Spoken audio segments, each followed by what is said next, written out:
Kapapasok lang po mga kababayan, hinuli na po nila si PRRD sa NAIA Airport po mga kababayan. Sinalubong po siya ng sandamakmak na pulis na pinangunahan ni Torre Marbil at iba pang mga PNP mga kababayan. Isang batalyon para masakote si PRRD. Ang balita mga kababayan ay dadalhin si PRRD sa Camp Crame. Panoorin niyo po ha. Ayan si Torre mga kababayan oh. Siya ang nanguna talaga. At kasama niya yung mga taga-Interpol daw mga kababayan na may dalang red notice. Paano nyo huhulihin na red notice lang? Wala po daw warrant of arrest mga kababayan. Pero ewan lang din natin. Paparating na si PRRD. Andyan din si Marbil mga kababayan.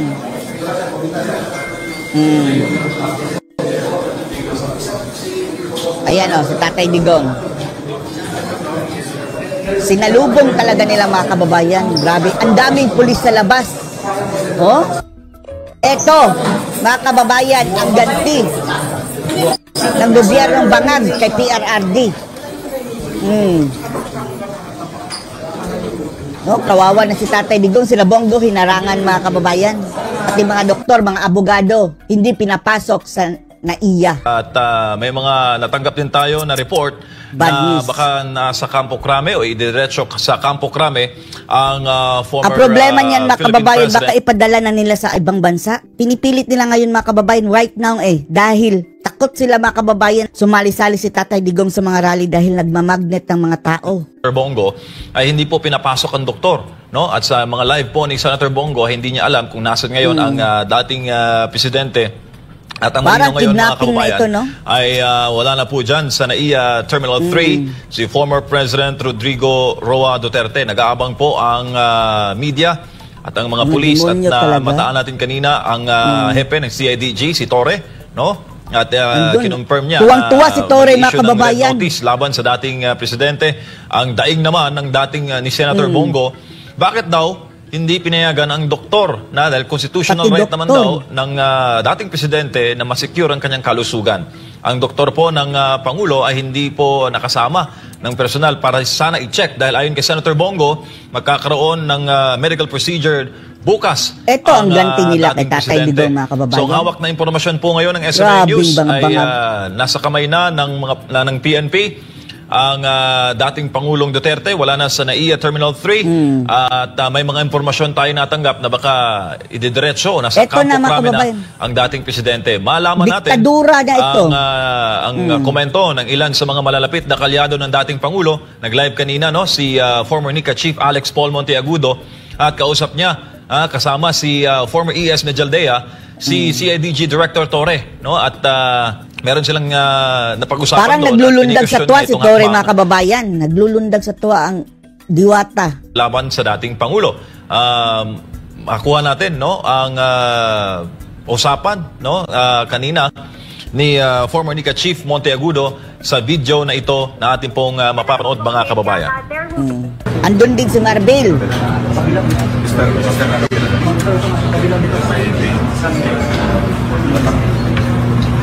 Si Bongo nasa labas na lang mga kababayan. Hinarangan. Nandito po kami ngayon mga abogado ni dating Pangulong Duterte at dito rin po yung doktor niya. Alam po, hindi kami pinadaan. May instruction po si Ruth, no? Hindi kami papasok. Constitutional right po yan, yung medical, nandito yung mga doktor. Doc Agnes? Hinarangan mga kababayan. Ito yung mga doktor nila. Schedule for procedure po si former President Duterte. Kaya lang, ayaw ko rin pasukin din si abogado.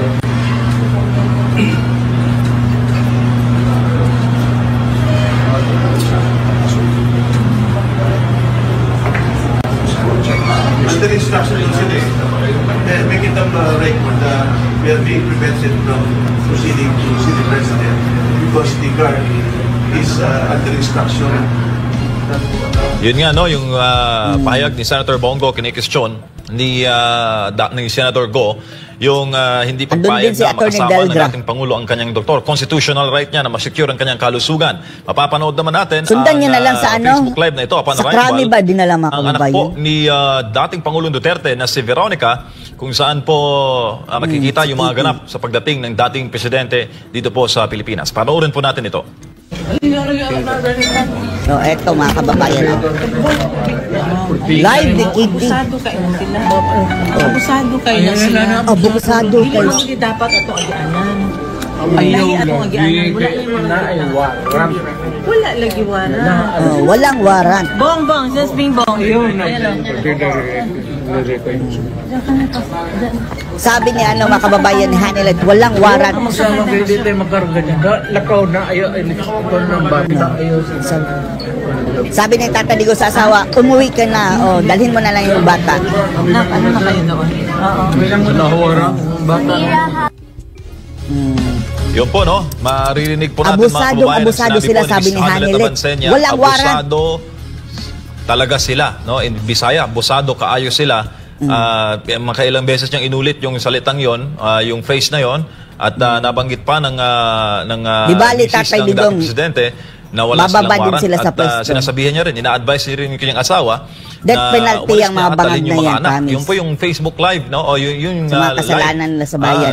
Video live ni Miss Veronica Duterte, anak po ng dating Pangulong Rodrigo Duterte. Sa pagdating po nila ngayong umaga sa NAIA Terminal 3, makikita na kasama ng dating Pangulo si former ES Mejaldea at ang kanyang mga close-in staff, no? At malaman natin ang iba pang komento ng ilan sa mga malalapit na kalyado ni Pangulong Rodrigo Duterte. Basta ang komento ng kanyang asawa kanina, si Miss Hanilet, sabi niya, napaka-abusado ng mga otoridad. Dalawang beses niya itong inulit at ina-advise po ng dating presidente ang kanyang mga kamag-anak na hayaan muna siya at dalhin yung kanilang mga anak, kanilang mga kaanak palayo po doon sa area kung nasan kanina ang dating Pangulong Rodrigo Roa Duterte. So nagpapatuloy po ang ating special coverage, mga kababayan ngayong umaga.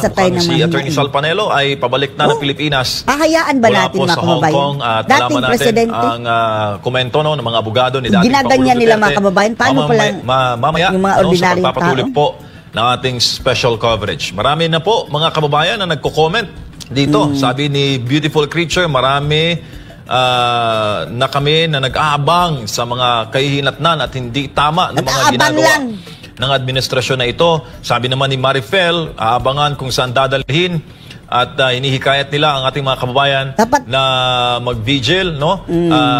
Kung saan yan dadalhin si PRRD?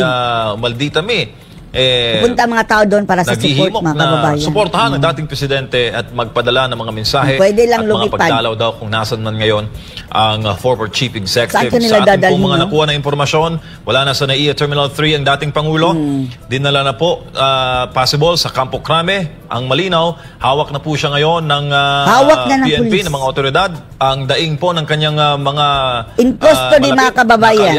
Lalo na si Senator Bongo ay wala pong kasamang doktor. Diba? Ang dating presidente. Hinuli naman yun mga kababayan. Constitutional right against his ng will dating Pangulo, no? Na makasama yung kanyang doktor kung nasan man siya sa mga panahon ngayon. At, ang tanong ba, warrant ba?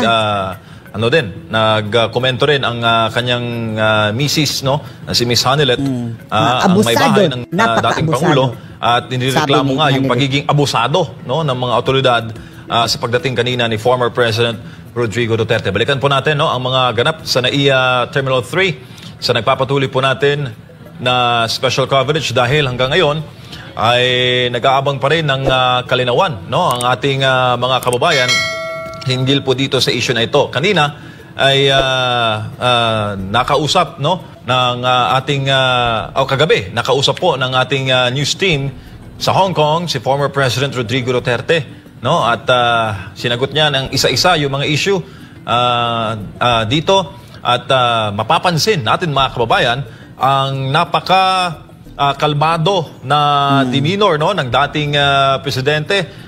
Sa kanyang pahayag, sinabi niya na gagawin niya, haharapin niya ang problema na ito ng direkta, gagamitin niya ang kanyang kaalaman bilang abogado at ang problema mga kababayan, Yung kanyang kalaban, walang kaalaman, si Bangag, mga kababayan. Diyos mio.